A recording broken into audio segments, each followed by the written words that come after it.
Child, what them people did that had Iyanla so mad she raised her voice, started yelling at them, and said they was in there acting like park apes?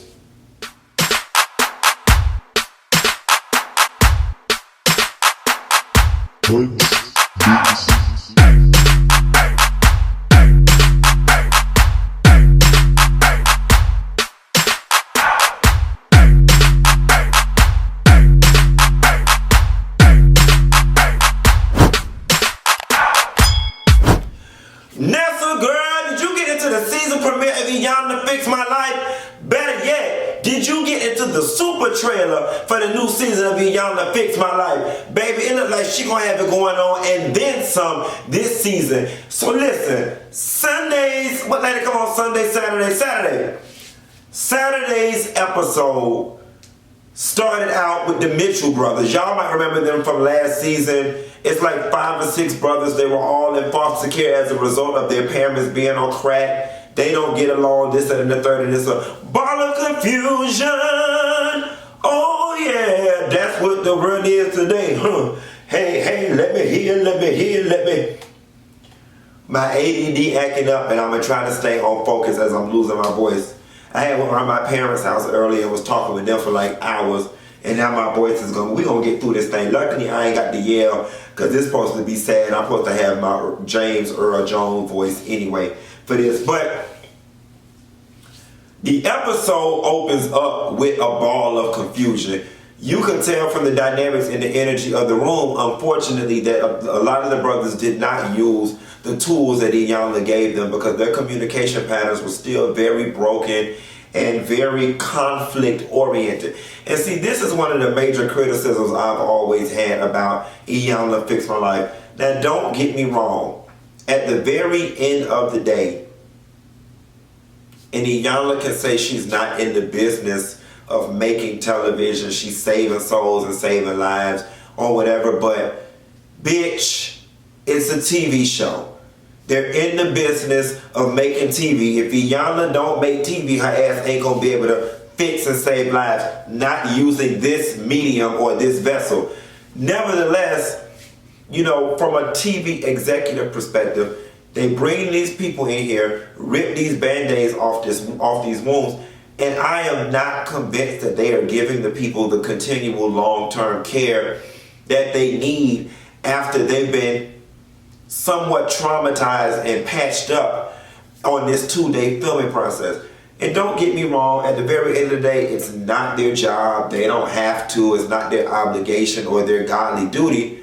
But it would be nice if they made available the option for the people to have some sort of continual care, because the level of trauma that these people have experienced is not going to be fixed over 2 days and Iyanla giving their ass a fucking Lisa Frank binder with a couple of Xerox pages and a picture that they don't scribble on, or a fucking cutout of a wall that they don't drew on with some damn sidewalk chalk. Like, I'm sorry. It took a lot of these people 30 or 40 years to get into these situations. And it's going to take them several years of therapy to get out of it.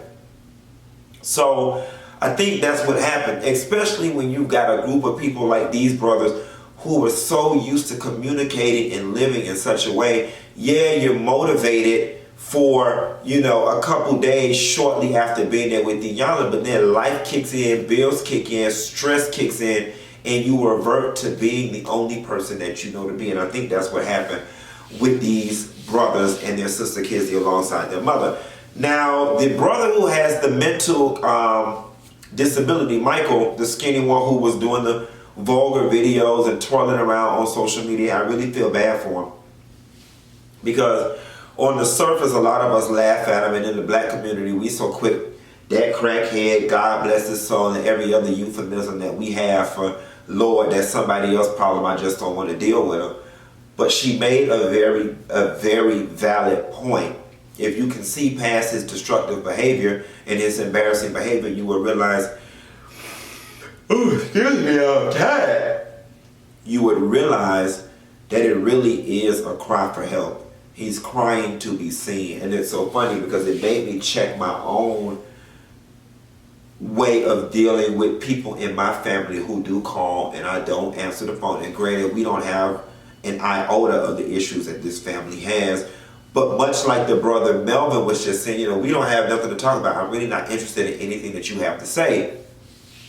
I find myself having that same attitude with several members of my family, looking at the phone calls, just dismissing the fact that they've called and texted me, and it made me realize, you know what? In that moment, it may not even be about you. That person may just need to be heard. Or that person may just need somebody to say hello because they've been isolated and by themselves all day long. So, through them, Iyanla is saving lives while making TV, because it made me reach out to a couple people who reached out to me earlier this week who I didn't return their calls. Nevertheless, Melvin and Michael got into it before the show even damn started, and that was indicative of the fact, like I said, that they're not necessarily using the tools.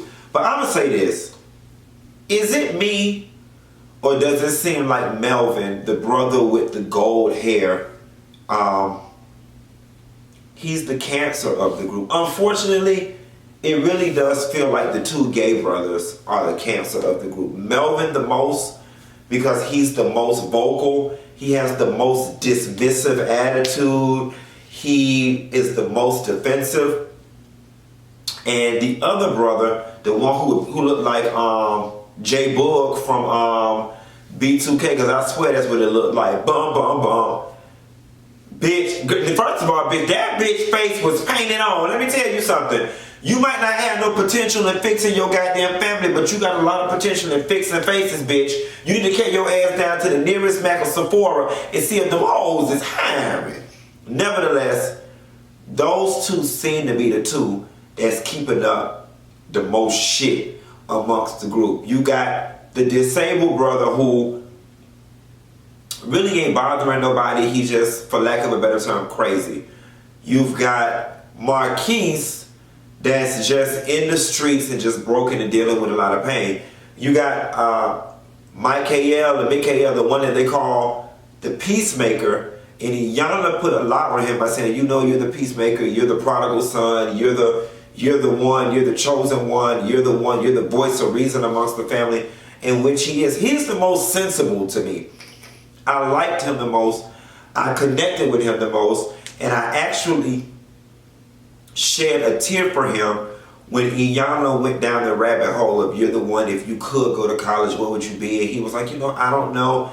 The fact that boy had never even put any thought into being anything great just shattered my heart. And it's a point that I want to make when it comes to people who come from troubled backgrounds, people who come from impoverished backgrounds, people who live in the projects, the hood, whatever you want to call it. People are always like, pull yourself up by the bootstraps. Pull yourself up by the bootstraps. And I try to drill in people's heads all the time, if that all you've ever seen in your immediate surrounding is people go to jail and prison and amount to nothing but cashiers at Family Dollar, God damn it, it's kind of hard for you to imagine yourself being anything more. As people like to argue, social media and with the internet these days of time is not an excuse, but it is. Because hopelessness is something that is instilled in children at a very early age. Elementary school age, during formative years, you get this feeling of, those kids over there can be great, but that ain't gonna happen for you. You know what I'm saying? It just crumbled my heart into a million pieces that he started crying when she was speaking to him about all the potential that he had. And while the sky is the limit and the world is his oyster, those phrases and cliches mean absolutely nothing when you don't believe it from here. And it's not as simple as patting this young man on the back and being like, you can do it. He's got to experience some tangible change, and he's got to be around some consistent positive influences and given some consistent opportunities that reap fruitful benefits before his psychology, his psyche, and his emotional being and outlook on himself changes. And it just shattered, because I thought about people that I know, my sphere of influence, family members, friends that got left behind, or people that I see just driving up and down the street.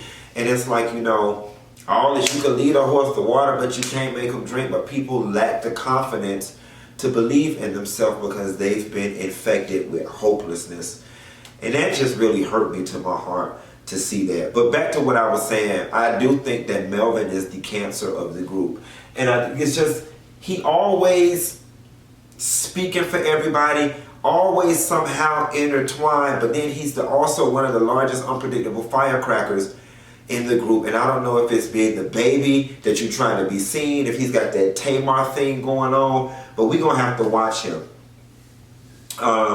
It was sad seeing Marquise want to take his life, again, going back to that hopelessness, and then having children and to see that your children are following in the same footsteps that you are, and you know it ain't right,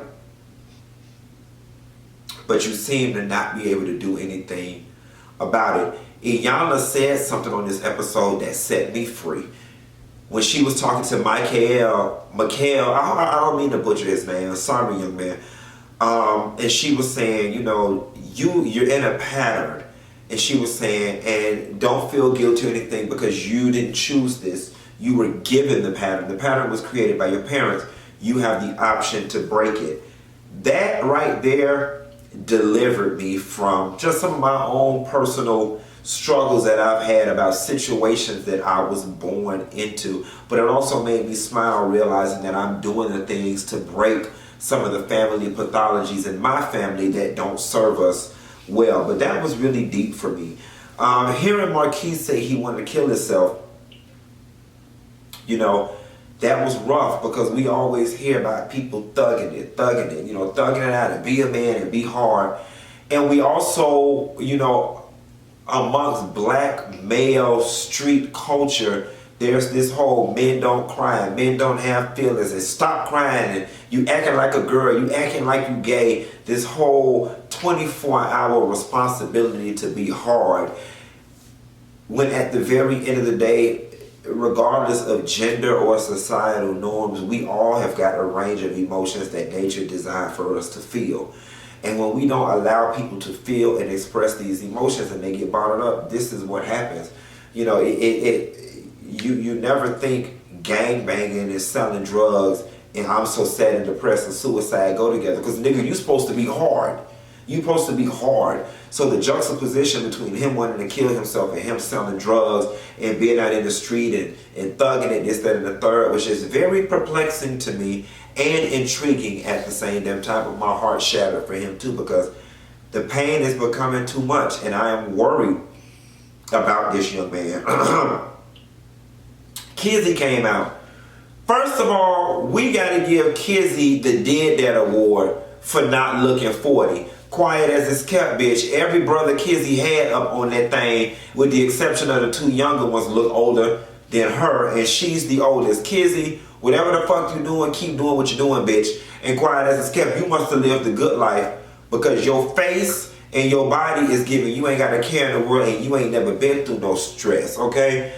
I really know how it feels to be stressed out, stressed out. Y'all remember that Tribe Called Quest featuring Faith Evans? Check it out. Iyanla asked Kizzy about being in a relation with her brothers. And she was just saying she needed to take a break. She was going through a lot in life.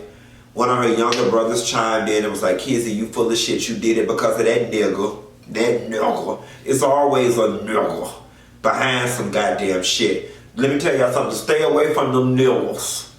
Because they'll fuck your life up and have your ass on Fix My Life. Then again, I don't mind going through a little adversity with a nigga or being stressed out if he gonna have me looking 27 when I'm 40. Nevertheless, if he can't make me them guarantees, shoe fly don't bother me. I'm in love with somebody else.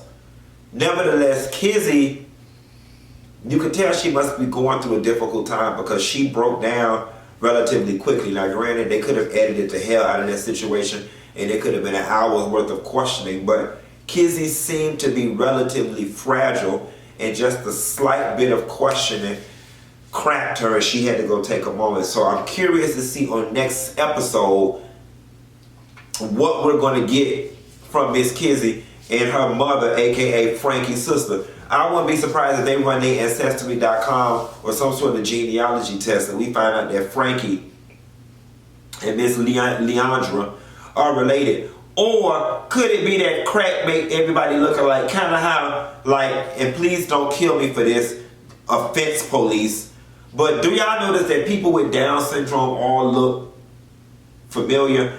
Like, could it be that crack make people all look like Frankie? I'm just saying. And Lord, why did we just make Frankie the poster child and the litmus test if somebody's on crack? Nevertheless, they mama look like Frankie. Them folks ain't from California, is they? Moving right along.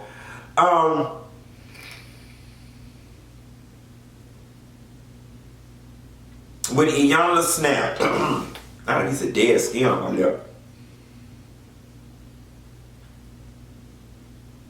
It was poking me. You know how when your eyelash be poking you in the corner?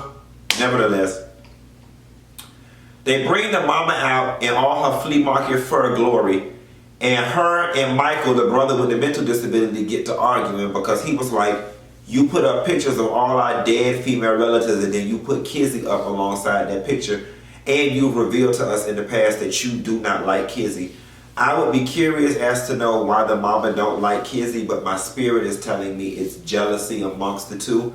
That the mama feels a way that Kizzy probably lived the life that she probably wanted, or a better life, this, that, and the third, and the mama is resentful for that. It's really a lot of self-hate that she projects on Kizzy.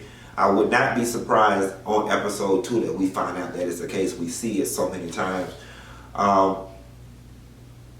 But they made Iyanla snap. We've never seen Iyanla snap like that before because she's always preaching communication. You can't communicate like that when folks are yelling this, that, and the third. And they had done boiled that woman blood to the top. It probably was close to lunchtime. Mama blood sugar probably was low. That bra was probably bothering the fuck out of her. That makeup on her face probably started feeling like concrete. And mama was just tired. She was over it and she couldn't deal with the bullshit. So she told they ass to shut up because she tired of it. She tired of them acting like park apes. And she said something very profound. She told that mama, and you set the stage for all this. And that is the God honest truth. You are the mama. If you carry on like this, you cannot expect them to carry on any other way.